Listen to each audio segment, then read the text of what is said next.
Donc, Proverbe chapitre 9, je vous laisse chercher. Et pendant ce temps-là, je vais juste faire une petite introduction pour vous expliquer quelque chose, peut-être que vous savez déjà. Dans la Bible, il y a des chapitres, des versets. Et en l'occurrence, si vous arrivez à Proverbe chapitre 9, vous allez voir qu'il y a un petit titre. En tout cas, moi, dans ma Bible, il y a un petit titre qui s'appelle « La sagesse et la folie ». Alors, tout ça, les titres, mais aussi les versets, les chapitres, tout ça, ça a été rajouté. À la base, ce n'était pas dans les écritures initiales, dans les premiers manuscrits.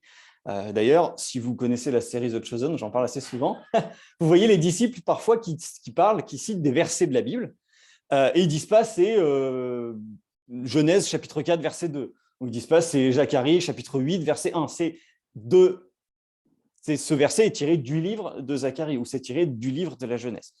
Et pour un petit rappel d'histoire, la première personne qui a découpé la Bible en chapitres, c'est un traducteur dans les années 1220-1230. Et la première personne qui a mis des versets, c'est dans les années 1550. Et donc, moi, je me suis dit, ces personnes, elles ont fait ça parce qu'elles aimaient partager. Elles aimaient étudier la Bible. Alors, effectivement, il y a une autre solution pour éviter d'avoir besoin de découpage. C'est de tout connaître par cœur. Si jamais vous connaissez par cœur tout, par exemple l'Ancien Testament, vous savez, lorsqu'on va citer un verset, d'où ça vient. Par exemple, si je vous dis « Où irai-je loin de ton esprit, où fuirai-je loin de ta présence ?» Si je monte au ciel, te voilà. Si je descends au séjour des morts, te voilà. C'est un psaume, très bien. Effectivement, lequel? À quel endroit dans les psaumes ça se situe? Alors, si vous connaissez par cœur tous les psaumes, et que vous partagez cela avec quelqu'un, et que cette personne, elle se dit, tiens, j'aimerais savoir ce qui est dit dans le reste du psaume, eh ben, si cette personne connaît par cœur, elle va pouvoir savoir à peu près dans quel endroit.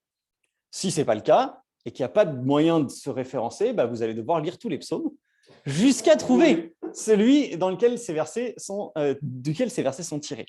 Alors, si vous faites ça, pas de chance pour vous. En l'occurrence, ce verset est tiré du psaume 139. Donc, ça veut dire qu'il faut que vous ayez lu les 138 premiers pour arriver au 139 et trouver ça. Exactement. Donc, du coup, effectivement, ce n'est pas très simple. Et c'est pour ça qu'il y a des gens qui ont décidé de diviser la Bible en chapitres, en versets, et après de rajouter des petits titres afin que lorsqu'on fait une recherche, j'aimerais vous lire quelque chose dans la Bible, et puis j'aimerais lire quelque chose qui a un lien avec tel thème, je vais pouvoir rapidement passer les pages et voir le titre des chapitres et peut-être m'orienter comme ça. Et de la même manière, si vous voulez partager avec quelqu'un, vous allez pouvoir lui dire « Ah, j'ai lu, par exemple, Romains 8, va voir, c'est super intéressant. » Comme si vous voulez partager avec un ami un livre que vous avez lu, vous allez lui dire « Ah, regarde telle page. » Il y a une numérotation de la page. Alors évidemment, il faut qu'il ait la même format de page que vous. Hein, si on demande à Laetitia de nous dire Proverbe, c'est quelle page dans sa Bible, ce ne sera peut-être pas la même que dans la Bible de Nelly. Donc, voilà. Mais je trouvais ça intéressant de voir que c'est super de se dire qu'il y a des gens qui ont voulu découper la Bible en versets, en chapitres. Pourquoi? Parce qu'ils aimaient partager. Quand on veut partager quelque chose avec quelqu'un, il faut qu'on puisse avoir un moyen de se comprendre et de parler de la même chose. Voilà, donc c'était ma petite introduction. Je suis désolé pour le temps que ça a pris. On va lire maintenant donc Proverbe 9. Proverbe 9, je vais lire les 6 premiers versets et puis les versets 13 à 18. On va lire tout le proverbe, pas dans l'ordre, et on va essayer de voir un peu ce qu'on peut en tirer comme enseignement.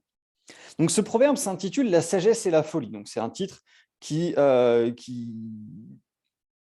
été rajouté pour décrire un peu brièvement le chapitre. Alors, verset 1, Proverbe 9. « La sagesse a construit sa maison. Elle a taillé ses 7 colonnes. Elle a abattu son bétail, mélangé son vin et dressé sa table. Elle a envoyé ses servantes. Elle crie sur le sommet des hauteurs de la ville. Qui manque d'expérience? Qu'il entre ici. Elle dit à ceux qui sont dépourvus de bon sens, « Venez manger de mon pain, boire du vin que j'ai mélangé. Abandonnez la naïveté et vous vivrez. Avancez sur la voie de l'intelligence. » Verset 13. « La folie est une femme bruyante, naïve, qui ne sait rien. Elle s'assied à l'entrée de sa maison sur un siège dans les hauteurs de la ville, pour interpeller les passants qui vont droit leur chemin. Qui manque d'expérience? Qu'il entre ici.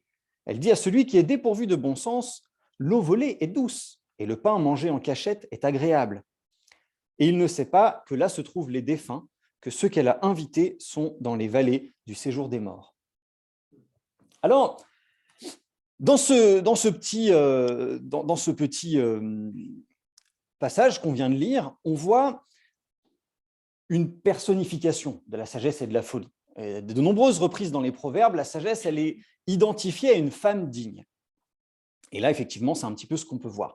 Mais ce que j'ai trouvé intéressant, c'est que cette sagesse et cette folie qui sont comparées dans ce passage, elles se ressemblent.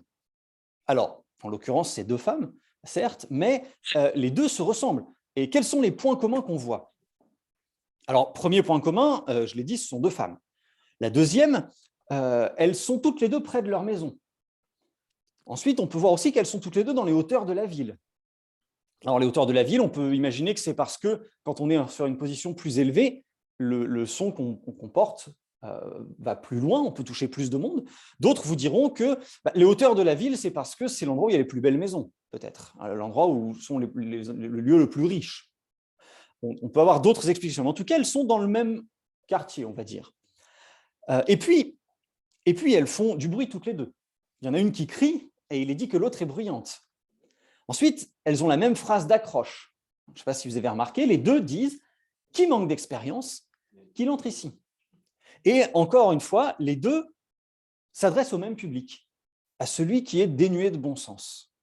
Donc on a quand même deux personnes qui sont assez proches. Alors bien sûr, il y a des différences. On a pu voir dans le discours qu'elles tiennent, les phrases ne sont pas les mêmes.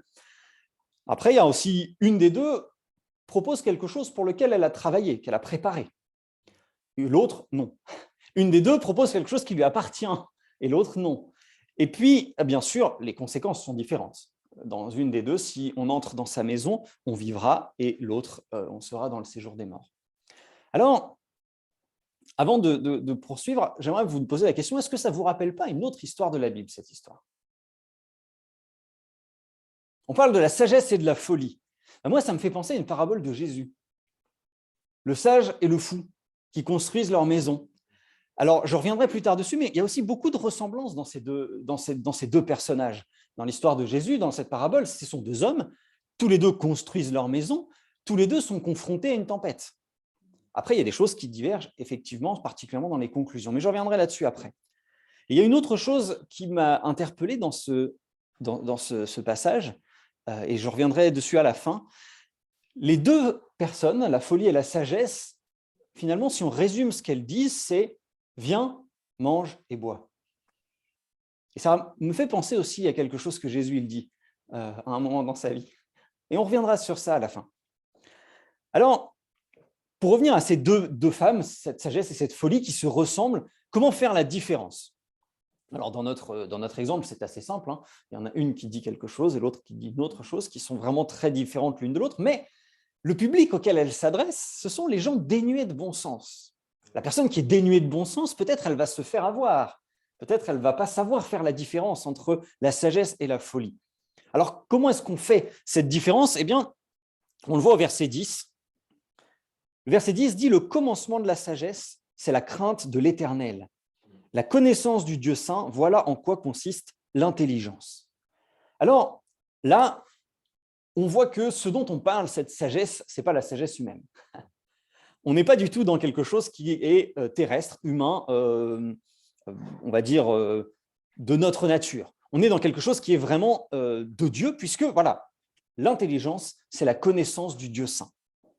Alors, dans plein d'endroits dans la Bible, vous pourrez voir qu'effectivement, la sagesse, ce n'est pas la sagesse humaine. Et on va lire des passages un peu plus tard, justement, qui nous le montrent de manière plus précise. Mais finalement, est-ce que nous, parfois, on n'est pas dans cette situation de se dire « j'aurais dû faire autrement ».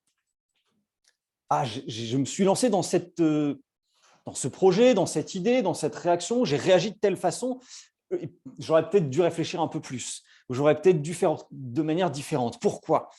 Parce qu'on a réagi avec notre nature humaine et on se rend compte que le résultat n'est pas parfait, ou alors, disons, discutable.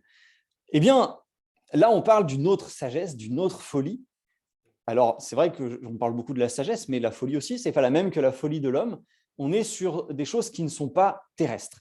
Alors, qu'est-ce que ça implique? Je vais reprendre la parabole de Jésus. Le sage et le fou dans la parabole de Jésus. Pourquoi est-ce que le fou construit sa maison sur le sable? Eh bien, c'est ce que je pensais. Effectivement, ici, on dit c'est moins difficile. C'est pas dit ça. C'est pas du tout dit ça. Les deux hommes, le sage et le fou, donnent des efforts pour construire une maison. Et il n'est pas marqué que le fou il construit sa maison sur le sable parce que c'est facile. Qu'est-ce que Jésus il dit? Le sage a construit la maison sur le roc. Qu'est-ce que c'est le roc dans la parabole de Jésus? C'est l'enseignement de Jésus. Et le sable, c'est l'enseignement du monde.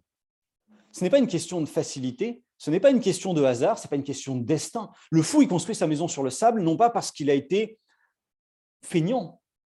Il ne construit pas sa maison sur le sable parce que c'est un aléa du destin. Il construit la maison sur le sable parce qu'il l'a choisi. Pourquoi? Parce qu'il a rejeté Dieu.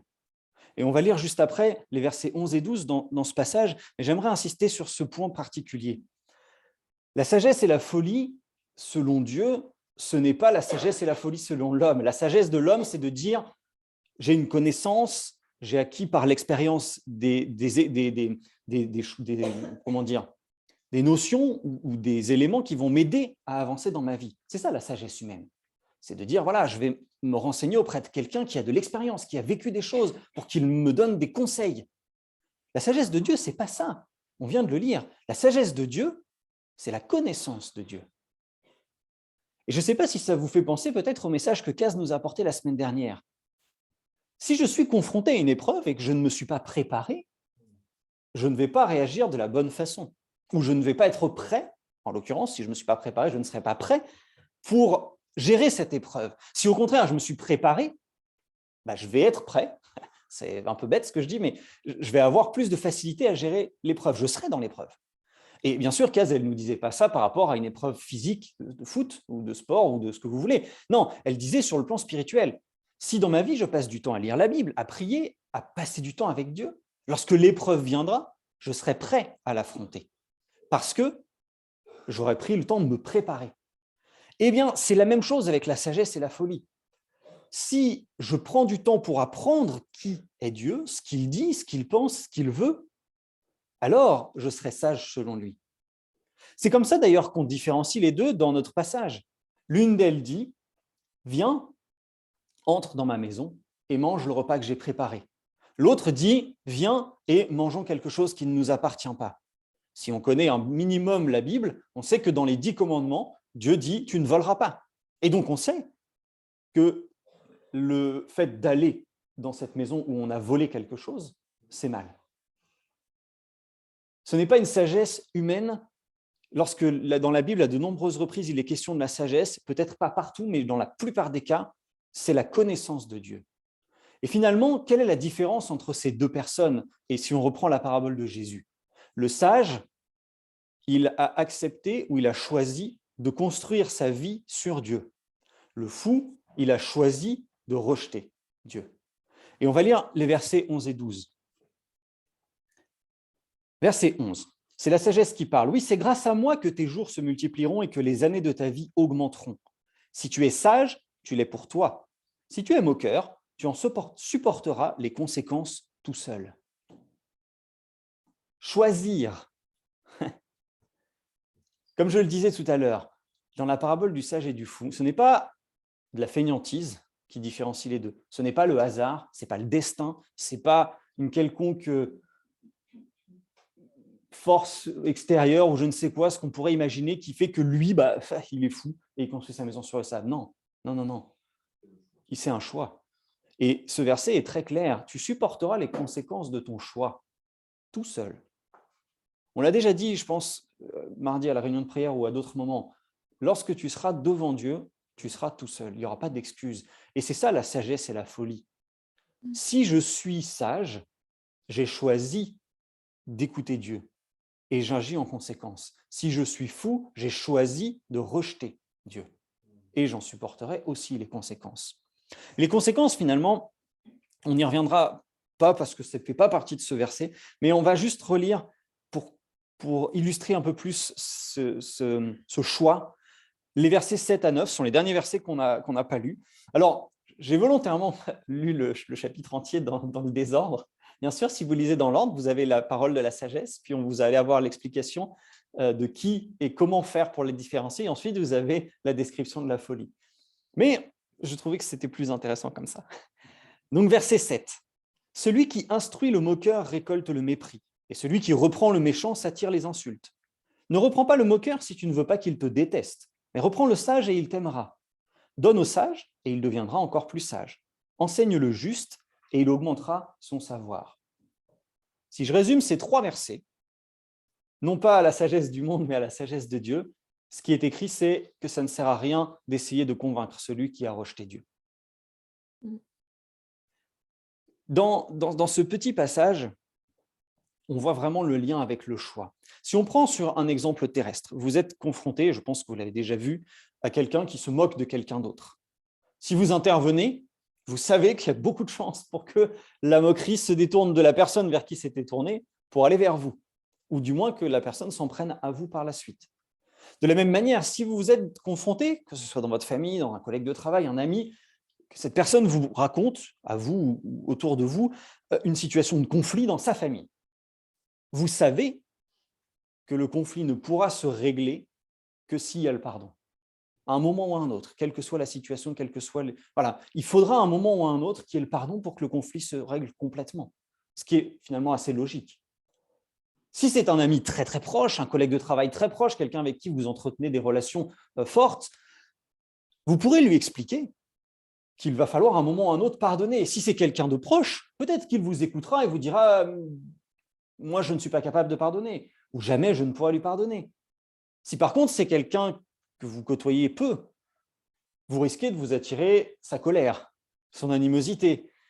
Il peut très bien vous dire « mais de toute façon, tu n'y connais rien, tu ne sais pas quelle est cette situation ». Et la réaction va être violente. C'est ce que dit ce verset finalement. Celui qui rejette Dieu n'acceptera pas qu'on vienne le voir, non pas avec des conseils du monde, mais avec la sagesse de Dieu.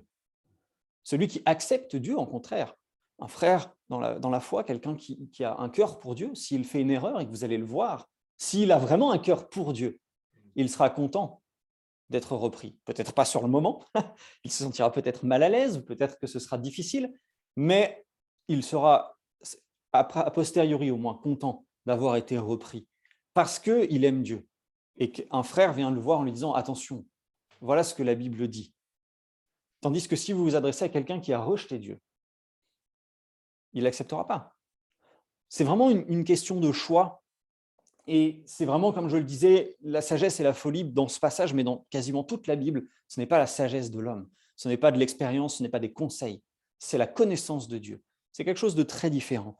Et on va lire 2 passages dans la Bible, dans le Nouveau Testament, pardon, parce que pour l'instant c'était déjà dans la Bible, dans 1 Corinthiens au chapitre 2 et au verset 4. Je vais lire quelques versets, puis ensuite on ira dans 1 Pierre. Donc 1 Corinthiens 2, verset 4. Ma parole et ma prédication ne reposaient pas sur les discours persuasifs de la sagesse humaine, mais sur une démonstration d'esprit et de puissance, afin que votre foi soit fondée non sur la sagesse des hommes, mais sur la puissance de Dieu. Alors juste, je fais une pause, c'est Paul qui parle. C'est pourtant bien une sagesse que nous enseignons parmi les hommes mûrs, mais une sagesse qui n'est pas de ce temps, ni des chefs de ce temps qui sont voués à la destruction. Non, nous annonçons la sagesse de Dieu, mystérieuse et cachée, celle que Dieu, avant tous les temps, avait préparée d'avance pour notre gloire. Cette sagesse, aucun des chefs de ce temps ne l'a connue, car s'il l'avait connue, il n'aurait pas crucifié le Seigneur de la gloire. Et on va aller dans 1 Pierre au chapitre 1. Et donc cette fois-ci, c'est Pierre qui parle, donc un des apôtres de Jésus, enfin des disciples de Jésus, un apôtre aussi. 1 Pierre chapitre 1, verset 13. C'est pourquoi, tenez votre intelligence en éveil, soyez sobre et mettez toute votre espérance dans la grâce qui vous sera apportée lorsque Jésus-Christ apparaîtra. En enfant obéissant, ne vous conformez pas aux désirs que vous aviez autrefois quand vous étiez dans l'ignorance. Alors, dans ces deux passages qu'on vient de lire, on voit clairement que Paul et Pierre parlent de la sagesse de Dieu. Ils disent bien qu'il y a une différence entre les deux sagesses. Ils parlent aussi de l'ignorance. Qu'est-ce que finalement j'ai appris? en tant que chrétien, puisque là, dans ce passage, on s'adresse à des chrétiens. Qu'est-ce que j'ai appris en tant que chrétien? La première chose que j'ai appris, c'est que c'est le salut, finalement. J'ai appris que j'étais pécheur, que mon péché me condamnait et que Jésus est mort pour mes péchés et m'a pardonné.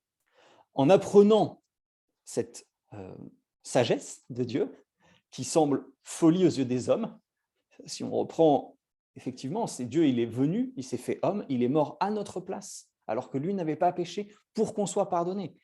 On n'est pas c'est pas logique sur un plan humain. Un plan humain aurait dit, on condamne le fautif. Dieu, il a dit non, moi je vais mourir pour toi, par amour pour moi. Voilà ce que j'apprends. J'apprends aussi dans ma conversion que ma repentance, elle va devoir être suivie.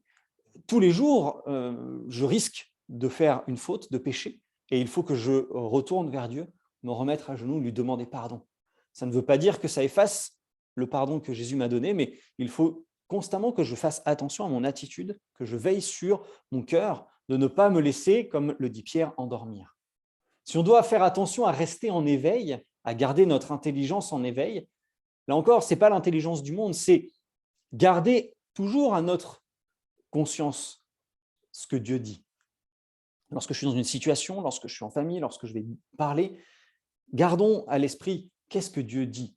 Il y a une période où beaucoup de gens portaient un petit bracelet, particulièrement aux États-Unis, avec marqué « What would Jesus do ?» Qu'est-ce que Jésus aurait fait à ma place? C'était peut-être une idée de mode, mais je pense que l'idée, elle n'est pas mauvaise. Lorsque je fais quelque chose, qu'est-ce que Jésus aurait fait? Il y a une chanson que j'aime beaucoup écouter qui dit « Qu'est-ce que Jésus aurait fait? Il aurait aimé d'abord. » Et ce n'est pas du tout la sagesse du monde. La sagesse du monde dit que tu dois prendre, tu dois faire pour toi, tu dois te protéger. La sagesse de Dieu dit que tu dois aimer. La sagesse de Dieu, c'est la connaissance de Dieu, c'est savoir ce qu'il veut, ce qu'il est, ce qu'il fait. Et comme je le disais tout à l'heure, si Pierre nous dit qu'il faut rester éveillé, et Paul le dit aussi à de nombreuses reprises, c'est qu'on risque de s'endormir, justement. C'est beaucoup plus facile pour nous d'écouter notre sagesse, la sagesse du monde, que d'écouter la sagesse de Dieu. Et j'aimerais terminer en vous lisant quelques versets dans Proverbe 8. Je vais juste vous les lire et vous allez écouter. C'est la sagesse qui parle. Voilà ce que dit la sagesse. L'Éternel me possédait au commencement de son activité, avant ses œuvres les plus anciennes. J'ai été établi depuis l'éternité, dès le début, avant même que la terre existe. J'ai été mis au monde quand il n'y avait pas de mer, pas de source chargée d'eau. Avant que les montagnes ne soient formées, avant que les collines n'existent, j'ai été mis au monde. Il n'avait encore fait ni la terre, ni les campagnes, ni le premier grain de poussière du monde. Lorsqu'il a disposé le ciel, j'étais là. Lorsqu'il a tracé un cercle à la surface de l'abîme, lorsqu'il a placé les nuages en haut et que les sources de l'abîme ont jailli avec force, lorsqu'il a fixé une limite de la mer pour que l'eau n'en franchisse pas les bords, lorsqu'il a tracé les fondations de la terre, j'étais à l'œuvre à ses côtés. Je faisais tous les jours son plaisir, jouant constamment devant lui, jouant dans le monde sur sa terre et trouvant mon plaisir parmi les hommes. Et maintenant, mes fils, écoutez-moi. Heureux ceux qui persévèrent dans mes voies. Écoutez l'instruction pour devenir sage et ne la négligez pas. Heureux l'homme qui m'écoute, qui veille chaque jour sur mes portes et qui garde l'entrée de ma maison. En effet, celui qui me trouve a trouvé la vie. Il a obtenu la faveur de l'Éternel. En revanche, celui qui pêche contre moi se fait du tort à lui-même. Tous ceux qui me détestent aiment la mort.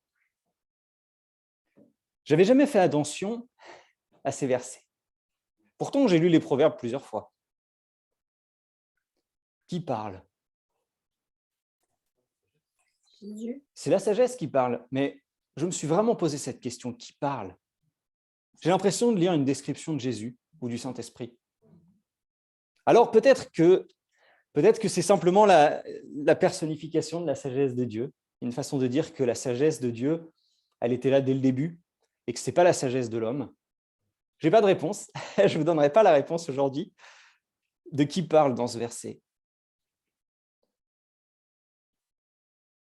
Mais quand même, qui nous appelle ses enfants? Par qui avons-nous la vie? Comment pouvons-nous ne pas voir la ressemblance entre ce que je viens de lire et les versets qui marque le début de la Bible. Et les premiers versets du livre de Jean également. On a ici une description de cette sagesse de Dieu qui est présente avec Dieu à la création du monde, qui l'aide, qui l'accompagne, qui l'entoure au commencement. Je pense qu'il faut être très attentif à ne pas confondre l'intelligence humaine et l'intelligence de Dieu. La sagesse humaine et la sagesse de Dieu. La sagesse humaine n'est pas mauvaise en soi. Les conseils qu'on peut recevoir d'un ami, d'un proche, ne sont pas forcément mauvais. Au contraire, sur certains domaines, je pense que c'est intéressant. Si vous avez besoin de faire des travaux chez vous, par exemple, vous pouvez avoir les conseils d'un ami ou de quelqu'un qui sait. C'est de la sagesse humaine. Mais ce n'est pas ce dont il est question dans la Bible lorsqu'il est question de la sagesse. Et ce n'est pas non plus ce qu'il est question dans la Bible lorsqu'il est question de la folie. La folie, selon les hommes, c'est d'agir n'importe comment. Quelque chose qui ne semble pas cohérent, rationnel. La folie dans la Bible, ce n'est pas de ça dont il est question. Lorsqu'on parlait tout à l'heure du moqueur, ce n'est pas celui qui se moque, c'est celui qui se moque de Dieu. Le moqueur, dans le verset qu'on a lu tout à l'heure dans Proverbe 9, il est opposé au juste. On n'oppose pas le moqueur au juste sur les termes humains. Seul Dieu utilise le terme de justice pour décrire certains hommes. Dire cet homme a été considéré comme juste par Dieu. Autrement dit, il a suivi les commandements de Dieu. Il a plié son cœur devant Dieu. Il n'a pas suivi le monde. Soyons attentifs lorsqu'on lit les versets dans la Bible à ne pas confondre avec notre intelligence. On dit toujours « ne t'assieds pas à la table des moqueurs ». Et on pense toujours à « ah bah lui, il se moque de telle ou telle personne, c'est pas bien ». Non, ça on s'en fiche. C'est celui qui rejette Dieu. Ne t'assieds pas à la table de celui qui rejette Dieu. Parce que de toute façon, tu ne pourras pas le convaincre, parce qu'il a déjà fait son choix. Soyons attentifs à ce qui conclut les deux passages que j'ai lus tout au début, le verset 6 et le dernier verset du Proverbe 9. Celui qui entre dans la maison de la sagesse vivra. Celui qui entre dans la maison de la folie sera dans la vallée du séjour des morts. Soyons attentifs à cette sagesse de Dieu. La sagesse de Dieu, c'est la connaissance. Et je vous renverrai encore une fois vers le message que Kaz nous a partagé la semaine dernière. Pour connaître Dieu, il faut se préparer, il faut lire la Bible, il faut prier, il faut l'écouter. Ne négligeons pas cette part ô combien importante de notre vie. Il ne faut pas être simplement obnubilé par notre santé physique, notre santé alimentaire, sportive, de sommeil. C'est important, mais la santé spirituelle l'est tout autant. Soyons attentifs à notre santé spirituelle et attentifs à la sagesse de Dieu, à la connaissance de Dieu. Voilà. Bon dimanche à vous.